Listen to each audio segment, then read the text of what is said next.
சுதேவசுதம் தேவம் கம்சச்சானூரமர்த்தனம் தேவகி பரமானந்தம் கிருஷ்ணம் வந்தே ஜெகத்குரு.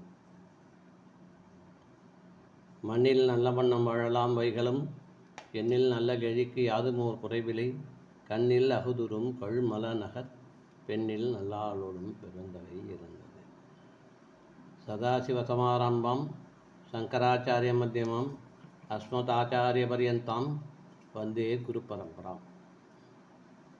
எல்லாம் வல்ல அங்கேற்கண்ணியுடனான செந்தமிழ் சொக்கன் திருவருட் கருணையினாலும் இந்த பரந்த பாரத தேசம் முழுவதும் வியாபித்திருக்கின்ற முனிவர்கள், ரிஷிமார்கள், குருமார்கள் நமக்கு பல்வேறு விதமான வழிபாட்டு முறைகளை அருளி செய்திருக்கிறார்கள். அதிலே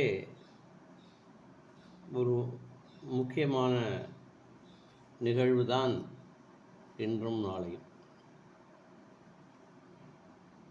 இது குரு பௌர்ணிமா என்று சொல்வார்கள். இன்றைய பௌர்ணமி குரு பௌர்ணிமா என்று சொல்வார்கள். நமக்கு வழிகாட்டிய எத்தனையோ பேரை உதாசீனம் படுத்தியிருப்போம். இப்போ சாதாரணமாக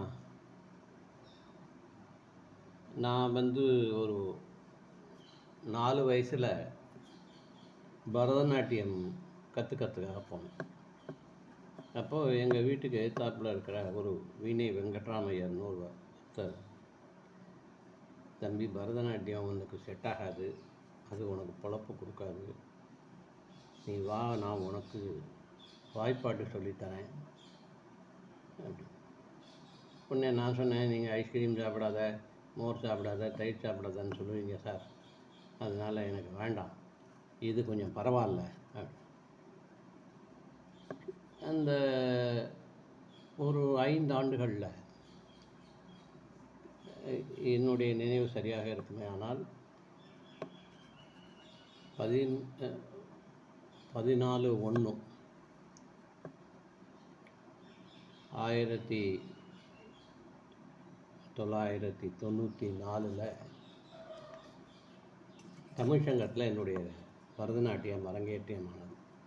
அன்றைக்கி அதனுடைய செலவு 10,000 ரூபாய். இன்றைக்கி அந்த பரதநாட்டியம் என்னடா கொடுத்துருக்குன்னா எனக்கு ஒன்றுமே பிடிக்கும். அது தொழில் முறையாக நடத்தக்கூடிய மனோபாவம் நமக்கு இல்லை. அதை வணிக ரீதியாக நாம் அதை கொண்டு போகிறதுக்குண்டான வாய்ப்புகளும் நமக்கு இல்லை. இன்றைக்கி இந்த பரதநாட்டியத்துக்காக ரயில்வேயில் ஒதுக்கி இருக்கிற ஒதுக்கீடு இந்தியா முழுவதுக்கும் 3 வேலை வாய்ப்பு. மொத்தமாக வேஸ்ட் அது. இந்த மாதிரி நாம் குரு நிந்தனைகள், குரு உதாசீனப்படுத்துறது நிறைய பண்ணியிருக்கோம். இந்த மாதிரி பார்த்திங்கன்னா அடுத்தாப்பில் நான் படித்த ஜேர்னலிசம், அதுவும் ஒன்றும் நமக்கு கொடுக்கல. அதுக்கப்புறம் படித்த புலவர், அதுவும் இதெல்லாம் படிக்க வேண்டாம்னு நமக்கு ஏற்கனவே நிறைய பேர் அட்வைஸ் பண்ணியிருக்கோம். அது கேட்காமல் போனதுனால நமக்கு பொருள் நஷ்டம், கால நஷ்டம். கிட்டத்தட்ட 72 அந்த 71 72 நான் எஸ்எல்சி முடிச்சுட்டு என்னுடைய படிப்புங்கிறது 84 தான் தொடர்ந்தது. 85 84 கூட கிடையாது, 85. இந்த கேப்புக்கு காரணம் இந்த மாதிரியான அனாவசியமான தேவையில்லாத படிப்பு. அதனால் நமக்கு என்ன தேவை, என்ன படிக்கலாம், என்ன படித்தா முன்னேறலாம்ங்கிறத நாம் கரெக்டாக கண்டுபிடிச்சி அது மாதிரி செஞ்சால் நமக்கு வாழ்க்கையில் பல நன்மைகள் கிடைக்கும்.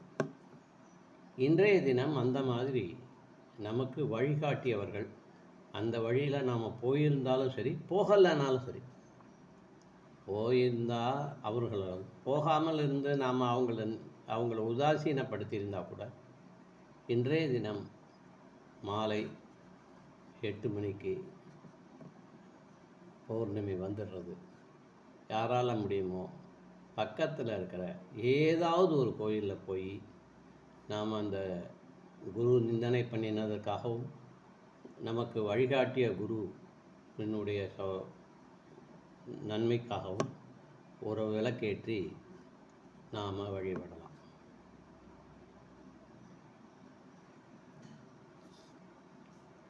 இதில் இன்னொரு சுவாரஸ்யம் என்னென்னா, இன்றைக்கி உத்திராடம்.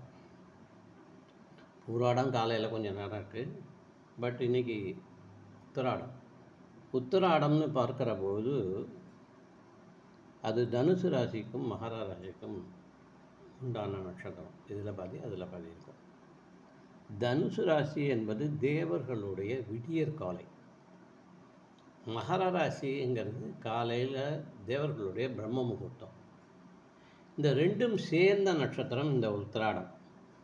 நிறைய பேர் சொல்லுவான், உத்திராடத்துக்கு அப்படி ஆகாது சார், இப்படி ஆகாது சார், சனி 8ல் இருக்குது சார், சனி 9ல் இருக்குது சார், குரு 11ல் இருக்குது சார். எது வேணாலும் இந்த உத்திராட நட்சத்திரக்காரர்களை மட்டும் இந்த 9 கிரகங்களும் ஒன்றும் பண்ணாது.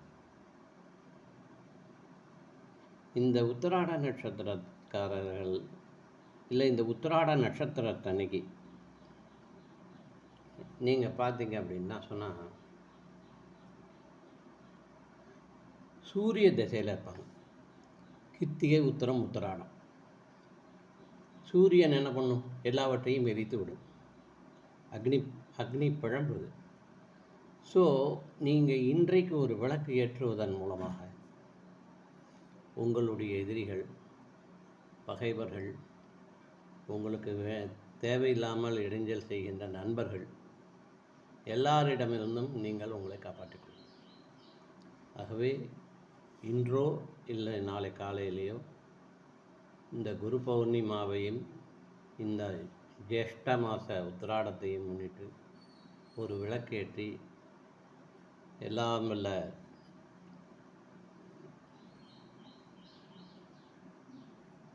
காமாட்சி சமேத ஏகாம்பரநாத சுவாமியினுடைய கிருபையை பெற வேண்டும் என்று கேட்டுக்கொள்கிறேன்.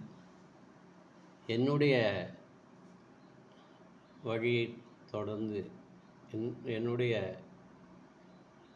எண்ணங்களை